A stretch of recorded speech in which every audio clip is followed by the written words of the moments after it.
Ladies and gentlemen, I have the great pleasure of introducing the extremely talented Cross Bronx crew, a homegrown Dubai outfit, bringing you the best in arts and theatre to talk about their latest upcoming production.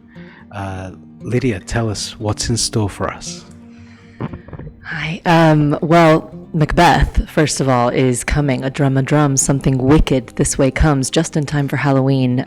It's a classic tale of greed and ambition and a Scottish king who gets a little taste of power, and he will do anything to continue to keep that power. It's coming next weekend, October 22nd and 23rd at the Junction in Alserkel Avenue. Great, thank you. Satya, tell us a little bit about the Cross Bronx crew. Sure. So the Cross Bronx crew kind of came about very serendipitously. I think the three of us had sort of just moved back to Dubai the previous summer. This is 2019. Just the previous summer, the three of us kind of moved to Dubai and back to Dubai. And we did a show at the Short and Sweet Festival, and then we kind of realized that this is the kind of theater that we want to make. You know, we want to make stuff that's unexpected and unique and uniquely us. And the reason that it works is that it's funny, Lydia made this joke the other night that we have like a hive mind, and that's kind of how we formed this company, because a mutual understanding is very important when you're working on a project. And I think nobody has a mutual understanding better than the three of us when we're helming this show, you know. And the company is born out of a passion for theater, for passion for art, for making work that is meaningful to us and is relatable to our viewers, and that's our goal. Amazing, great. Mario, I had the pleasure of being in the audience of the last production that you did, or two productions ago. I want to just share a little bit about my experience and ask you to comment on it. If someone shows you a photograph, probably these days on their phone, of the Sistine Chapel or the Mona Lisa, you're going to recognize it, but I think it's not going to give you a tingle in your spine. But if you're standing before the Mona Lisa, or if you're beholding the Sistine Chapel, there's something that moves you inside. For me, that's the definition of the magic of theatre and what you guys do. Why should people care, and why should people come and see Macbeth? I'd love your comments of everyone, but if you'd like to start, Mario, please. Great. I mean, honestly, just to touch on what they've already said, you know, the collaboration that we started is pretty special. I'd like to begin with that because it's true. I mean, we're actors, so we've been working with a lot of different people in a lot of different places, different cities, different countries, different continents. And the fact that the three of us that grew up fairly different, I mean, I know you and me, we both grew up in Dubai, and growing up in the States, but we still grew up fairly different. And the fact that we were able to come together and trust each other unconditionally, and really just, I think the most important thing that we have is that we listen to each other. So you know that our views are objective, and we put our heart and soul into every piece that we do. It doesn't matter what it is, but of course we do select things based on what really moves us. I don't think we've ever taken a project where we were not extremely 100% excited to do it. I know that we're all professional and we always commit 100%, but the fact that the bond that we have now is like family, it does make it more special in that sense. That now doing Macbeth, we are nervous in a good way. We are excited in the best of ways. We just can't wait to get on stage and enjoy ourselves, which I know that ultimate outcome is going to help the audience enjoy what we do as well.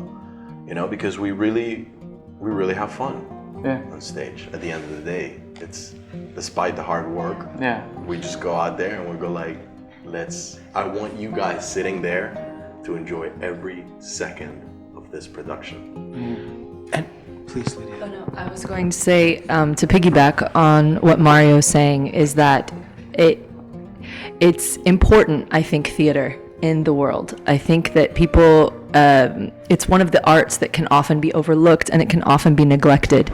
But when you are there and you're witnessing the magic, as you were talking about, and you experience something because you're watching a human being live pieces of you right in front of you. They're going through all the emotions. They're falling in love. They're being breaking down. They're being broken apart. They're being ripped out. They're being greedy. They're being evil. They're being good. Like, these are all human conditions that we can all relate to. And when you see it in front of you, it gives you a mirror that you can look back on your life. Like, the last thing we want is people going home and like eating cheesecake and forgetting about the play. Like, we want them to go home and talk about the play. And the excitement of doing Shakespeare is that, let's be honest, like, Shakespeare's nobody's first language. Okay, nobody speaks Shakespeare in everyday life. Not even people who grew up speaking English as their only language. But Shakespeare is about the human condition. And Shakespeare understood human beings in a visceral way. And that's why his plays are done over and over and over again in every language, in every country, in every theater across the world. And we are so excited that we get to challenge each other. We get to fight with each other. We get to like pull out the best pieces of each other, which we enjoy as actors, but then give it to our audience. So that they can experience Shakespeare in a way that they will understand. That they go, hey, I didn't think that I understood Shakespeare till I saw that Macbeth, till I saw that Lady Macbeth, till I saw that Ross. Like, then we've done our job. Yeah, 100%. And I think it's funny, Quentin Tarantino gave this answer about why people should go to the movies, because you sit and you have this collective experience. And I think theater is like the next level up from that, similar to what you just said about, like, you go in there and collectively, like, the lights go down and you're sucked into this other world that actually is not so different from our own. And that's, again, why Shakespeare is performed again and again and again, because if you look back, genres that are popular in commercial media now, like rom-coms, dramas, all this stuff came from him, right? You like Macbeth is a drama, Midsummer Night's Dream, that's like the romantic comedy, right? So you see the familiarity always, and you always will. And that's what brings people back, and that's why theater is so important. That's why it's so great that we're back to doing it, full capacity. And that one shared experience that people have, you can't record that, you can't film that, you can't even explain that. Like, these answers that we give you, it's a shell of what that experience will be. So when people come and watch the show on the 22nd, that experience will be unique to the 22nd. When people come and watch it on the 23rd, that experience will be unique to them on the 23rd, because we're different people every day, and we bring whatever we're carrying, and we let it all out on stage. And look, you watch somebody have a breakdown in front of you, that's something else, right?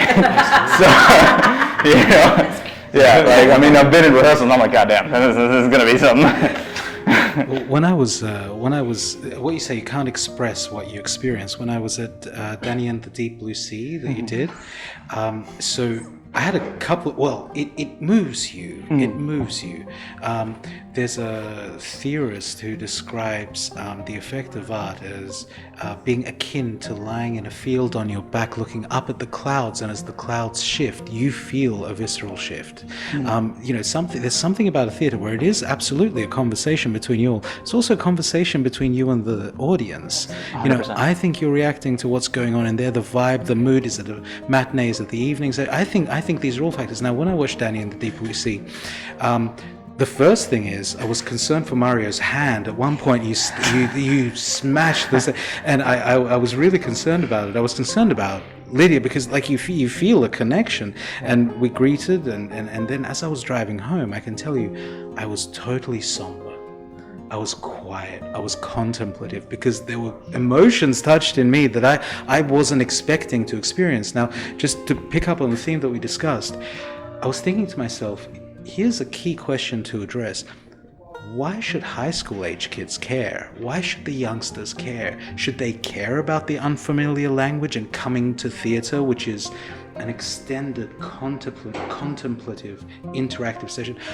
I would love to see in my generation, Shakespeare in Love did it, right? It revised. People were rushing out to buy Shakespeare. I want that again, because these are themes that someone who's 13, 14, they need to experience. How can you experience life without having this enrichment in you, right? Yeah. You want to go? Yeah. Yeah. I mean, I think that what's interesting about Shakespeare is that his characters are closely related to young people. I mean, look at Romeo and Juliet, for example. They are 14 and 15 or 16 years old. They are teenagers. They experience life so completely and so fully. It's enviable, actually, how they feel things. I mean, I wish I could be in love again for the first time, but you only get it once. But I do believe that those raw emotions that teenagers, especially, and students get to feel, and that they're learning how to deal with, they're learning where to put it and what to do with it, how to express themselves, and is this okay, is this not okay, etc. It's all in the play, and it's all in the text, and the text is brilliant, and it's beautiful, and it's poetry. But what I think drew me to Shakespeare as a student was not the text. I mean, I'm not understanding Shakespeare language as a teenager, but what I loved was watching someone experience love for the first time on stage in front of me, and me thinking, hi, Kyle Brismark-Orks. And I think for Macbeth specifically, the gorgeous thing about Shakespeare's tragedies is there's always a tragic flaw, right? And there's a couple, actually, I think, in each one, and like multiple flaws. But I also think that it can be a warning to young people as they live their lives, as they see, look, this is good, this is good, this is where that beautiful, clean banana goes rotten. And it's no longer a beautiful banana, it's a black banana now. So watch that path, because evil was not, in the terms of Macbeth, evil was not invented, right? It is the corruption of something good, is what I think. I think for high school students specifically is like you're about to embark on this incredible journey when you leave high school, because like everything's been like structured and in a box, and you're about to go out and you're about to form your own opinions and form your own worldviews and really see and understand the world for what it is. And I think especially, I mean, certainly my experience growing up and moving away from Dubai and then coming back and then having studied Shakespeare, yes, at drama school and whatever, really gave me that sense of, okay, this is what could happen. This is what I see in myself of this character. So yeah, similar to Macbeth, yeah, there have been times when I could have gone down the wrong path and I didn't. And in that respect, they're very like morality plays or parables or warnings to the next generation, right? That's the story side. And then if you're, there's obviously kids like us who went to high school and are interested in the arts and acting and that kind of lifestyle, and I think that this is a fundamental basis for doing any of that, because point at any of the greatest actors who have ever lived and I'll pay you money if they haven't done Shakespeare. You know what I mean? Yeah. And from a technical perspective, you gain that skill. Even if you're not going to be an actor, just learning how to speak and be eloquent and express yourself, it gives you that next level of appreciation for people who do that and an understanding in yourself, right? And I think something that's been really great that we've been kind of talking about in rehearsal is that yes, it's poetry and yes, it's beautiful, and that's what the end result is of all this rehearsal. But as you're rehearsing it, it's very important to understand that this is just how they spoke. This to them is as much as watching a Marvel movie, right? It is that level of pop culture, and to separate the two is a gross error, in my opinion, because you don't have the Avengers without Macbeth. You don't have Batman without these kind of characters. So knowing that this is where it came from, and understanding that this is the foundation for any and all things that you enjoy is paramount if you're going to go out into the world and be a part of it. Let me ask a question picking up, Lydia, on your earlier thing about ambition and corruption. So that Mario, the theme of, or one of the themes of Macbeth. Okay, here's what I love. Again, I'm talking as an audience member for a moment. When I was growing up, we'd watch movies, stock standard Hollywood movies, and as kids would identify, well, that's the goodie and that's the baddie, and then you sort of go on that little hero's journey and you understand that the goodie kills the baddie at the end, or arrests the baddie at the end, or whatever it might be. What I loved, what caused me to fall in love with the world when I discovered literature, was that there's an analysis, there's a sifting through concepts, that it's not just black and white. There isn't good, there isn't bad. There's all the things that we live through in the journey of life. And I think that's what Macbeth sort of hits you like a punch in the stomach, because it's not like here's the good character, and what you say about the decaying of goodness into something else, and the more we live that for 2 hours, and we live those emotions. And Mario, when you're living that, just reflect on that for me. Do you agree? Do you think it's about going on that journey where you sort of discover the good and the bad side about yourself? I definitely do that with all the characters that I portray. It's very hard to distinguish that in yourself, to accept the things that you're bad at, or the things that you do that are wrong. Especially because, probably you don't realize them. That's why they're happening. But when you're looking at a character and you're analyzing why this character does the thing that they do, it is interesting to justify all those things. So yes, when I'm working on this character, it's really about that justification for me. And I find that what people or the play itself labels as wrong, it's my job to justify it and say, but there's a reason why we're doing it, which is because we're human. And this is a human being, which, all our choices, they're going to take you down a path.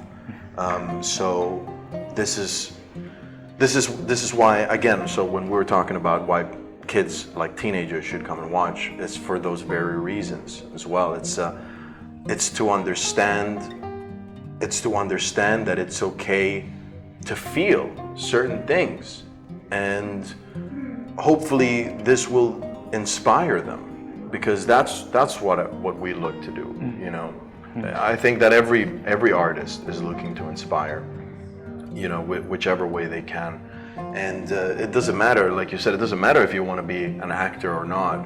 I have tons of people that come watch our theater that could not care less about becoming actors or artists or anything, but they are moved by the reality of what we're doing, and that's what we do with the characters, right? We take all the reality of it and we show it, and we do this for you, so that when you're sitting there and you're watching it, all the emotions that perhaps you've been suppressing in your everyday life, or perhaps you don't understand why you're having them, we're gonna do that for you, so that you can watch it and go, that's exactly how I feel. And with Shakespeare, he has a play for all of these scenarios. There's not a single scenario, even in modern day life, that you could have that Shakespeare didn't write about.